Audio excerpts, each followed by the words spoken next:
Greetings. Before we start today's service, I want to note that this is not a regular service. Today we are going to bless our candles for the year. For those who work with candles on a massive scale, this may not be a possibility. I don't work with candles as much as I used to, nor do I have any plans as to which candles I would like to use throughout the year. If you have candles that you regularly use throughout the year, certain colors and whatnot, this might be the time for you to go ahead and gather those so you can bless those for the coming year. However, today we are going to be blessing, or rather re-blessing, the working candle that is used when we greet deity to the circle for our services. This candle isn't always used in my personal practice. As you can see, it hasn't been burned down as much since the last time that I blessed it. I did a video on it a few years ago. Most of the time, my time spent with deity is in quiet contemplation, so I don't always burn a candle for that situation. It's impromptu. So if I have blessed a candle before, why does it need re-blessing, or quote unquote re-blessing? Does it lose the previous blessing? Do blessings lose their potency? I don't believe so.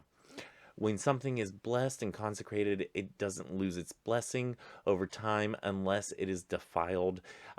This can be because it's been used for tasks outside of their intended purposes. If it has been handled improperly, or any other number of actions. This didn't happen here. However, I do wish to bless it to refocus its purpose. I'm taking this from being blessed with the purpose of my own practice to one for the church. Blessing it also takes any stale, stagnant energy that is in this candle. It clears it out so we can refocus it for the purpose as a representation for the divine presence in our church, in our circle, in our practice.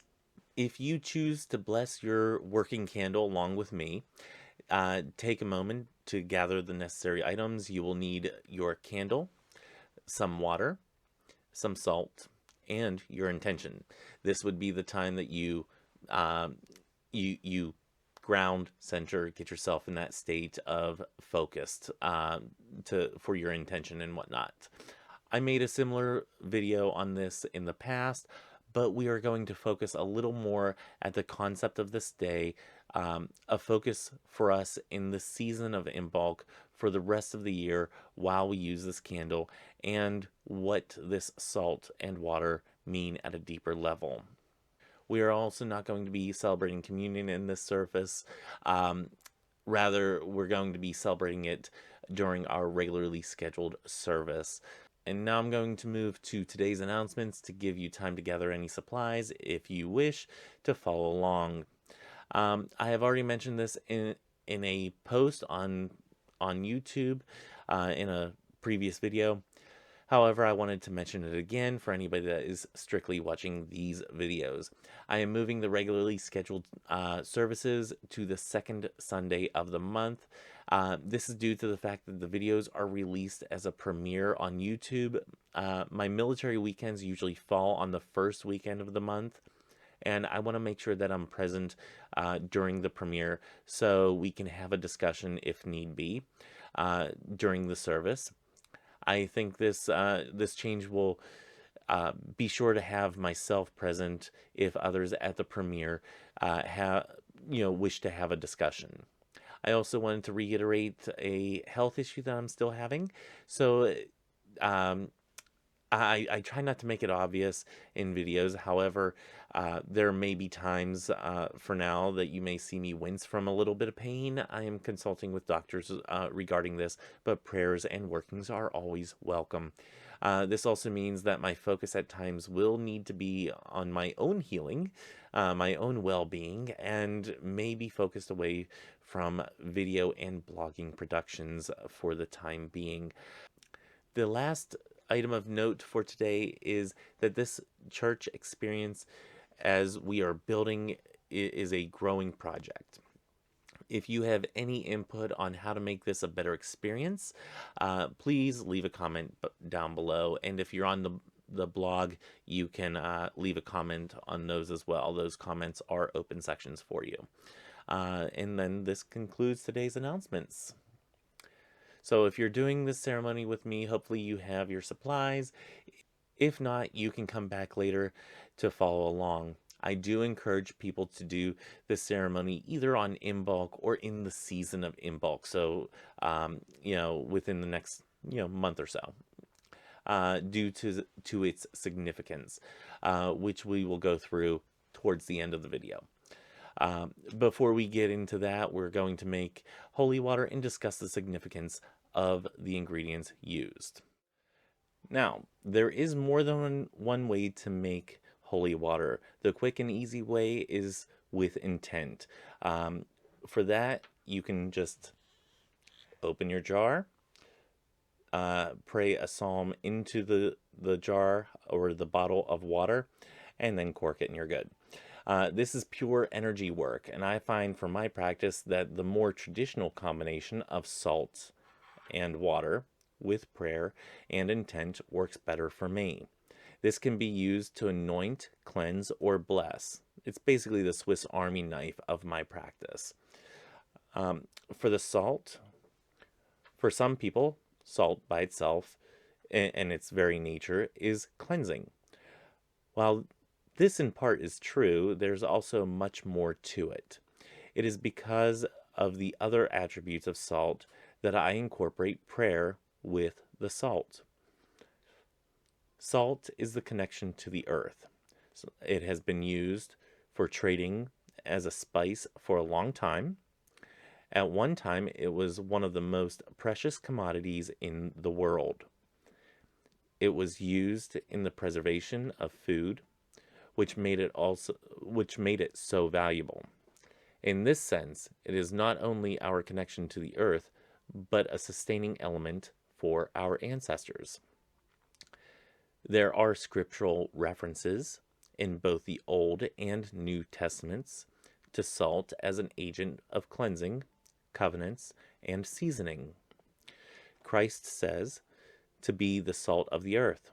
He also says to not be like salt that has lost its taste. To me, this calls us to not lose focus of our purpose. Salt's purpose, as is ours, is to preserve. This isn't to be confused with conservatism. Rather, to not let us decay to the ebbs and flows of the mundane. Preserve yourself by not losing focus of your purpose. Be the spice of life by bringing kindness and love to those around you. In other words, making life better, like salt can make food better. There are other qualities of salt that are more destructive, and it is for this reason why when saying the prayer, I focus on the good qualities when focusing this energy work and saying the prayer. We pull out those good qualities, we bring them to the forefront, accentuate them. If this isn't done, we could unwillingly, when not focused on our intention, bring forward the negative qualities of destruction. So it is on the positive aspects that we say with intention the prayer for the cleansing of salt. And this is just table salt, regular old table salt. Creature of salt, cast out any negative energy from you by the grand architect of the universe. May you be purified salt, a means of health for those who believe, a medicine for body and soul, for all who make use of you. May all negativity of a foul fiend, malice, and cunning be driven afar from where you are sprinkled. So mote it be. Lord and Lady, I humbly appeal to your mercy and goodness to graciously bless this creature of salt, May those who use it find in it a remedy for body and mind. May everything it touches or sprinkled be freed from uncleanliness and any influence of negative energy. As I will, so mote it be. Now we bring forth the water. Similar to salt, water has similar qualities. In this case, it is obviously having the properties of the element of water. Again, we have a connection to the ancestors. We have the life-saving and sustaining effects with water every day. We even have a connection to it going back to the creation of life itself with the primordial ooze. Just like salt, it can be disastrous without the focusing of our intentions on the positive aspects of water. Again, if we don't do this, we may unintentionally bring forth the disastrous effects that water can have. To do this, likewise, I go to a prayer. And this is just water from the tap, y'all. Creature of water, I cast out any negativity from you in the name of the grand architect of the universe. May you be purified water, empowered to drive afar negative energy, to root out and banish malevolence. I ask this through the power of the Lord and Lady. So mote it be. And now we combine the salt and the water. This combines the healing capability and the cleansing aspects of the salt and the banishing aspects of the water. The unique part of this combination is that it not only carries both properties, but also that it can go into every crack and crevice that water can access. On a practical level, it also makes it easier to work with than the salt in and of itself.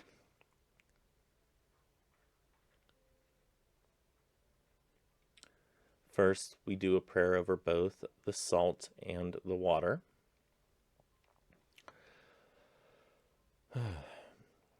Lord and Lady, pour forth your blessing on this element now being prepared with various purifying rites.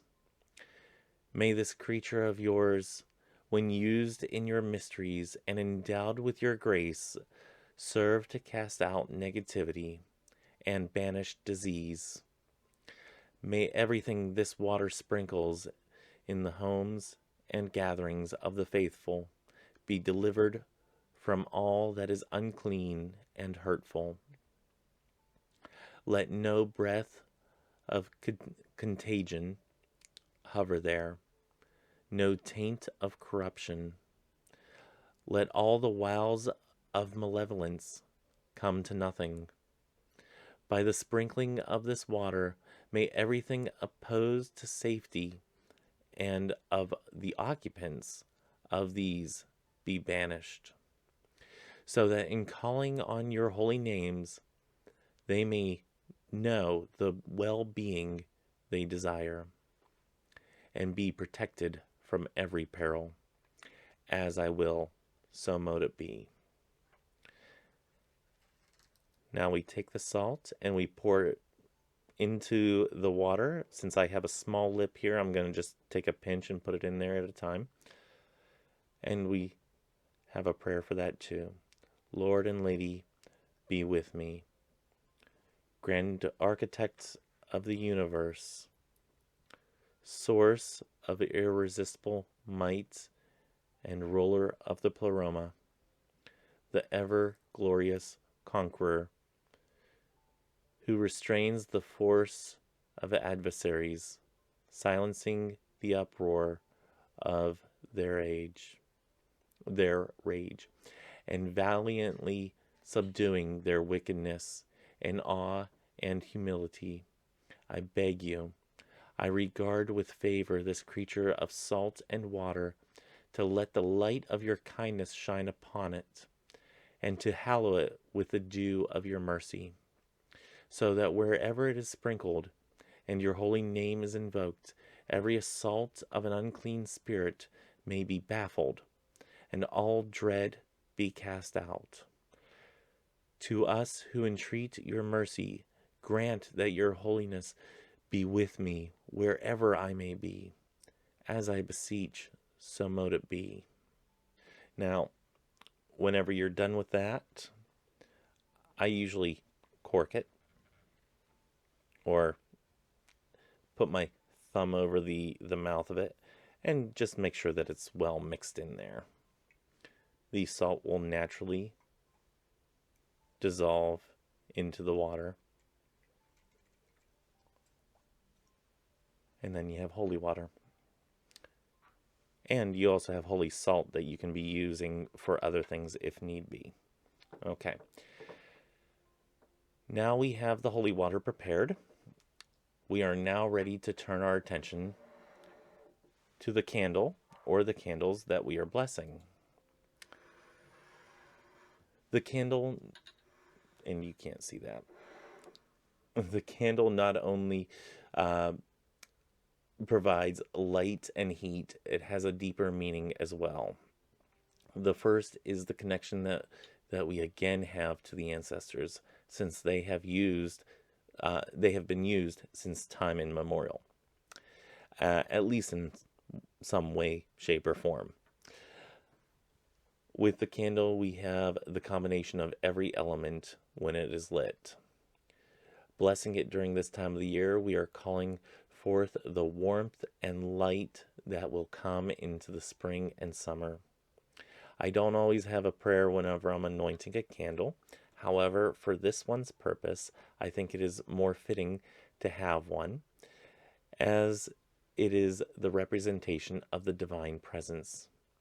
If you are doing this for other candles as well, it can be reworded, or you can simply focus your intent while anointing the candle. The anointing prayer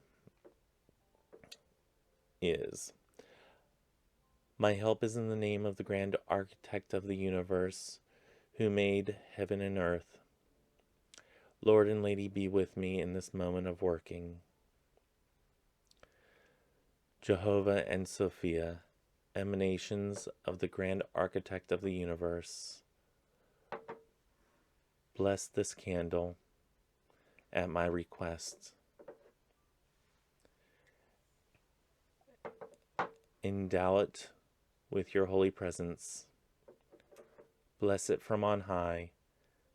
Dispel that which does not serve us.